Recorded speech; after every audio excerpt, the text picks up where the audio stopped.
Kechikkan qasos. Vaqt hamma narsani davolaydi, deydilar.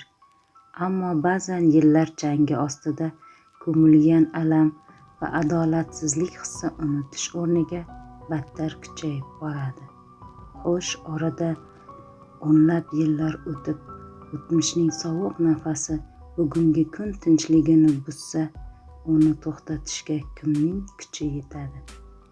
O'zbekiston xalq yozuvchisi, taniqli detektiv ustasi Komil Sindarovning Kechikkan qasos romani shunchaki jinoyat izlash tarixi emas. Bu inson ruhiyatining murakkab qirralari, adolat va qasos o'rtasidagi nozik chegara hamda kutilmagan burilishlarga boy shiddatli detektivdir. Asar markazida tajribali tergovchi Sardor Samadov turadi.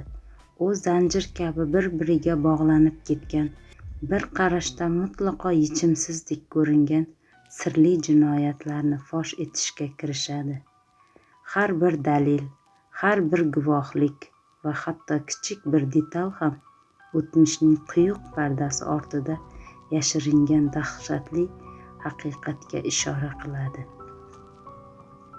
Sardor Samadov bu chigal tugunni yechish jarayonida nafaqat jinoyatchi, balki vaqtning shafqatsiz o'yini bilan ham yuzlashadi. Asardagi har bir qahramonning o'z haqiqati, o'z dardi va o'z siri bor.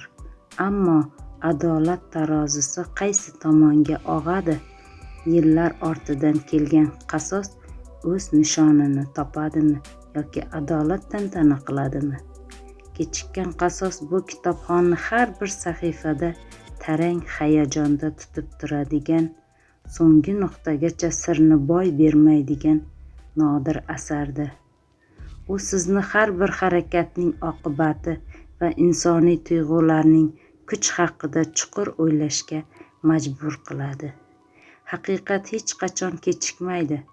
U faqat o'z vaqtini kutadi. Komil Sindarovning Kechikkan qasos romani mutolaa qiling va sirlarga boy jinoyat yechimining bevosita guvohiga aylaning.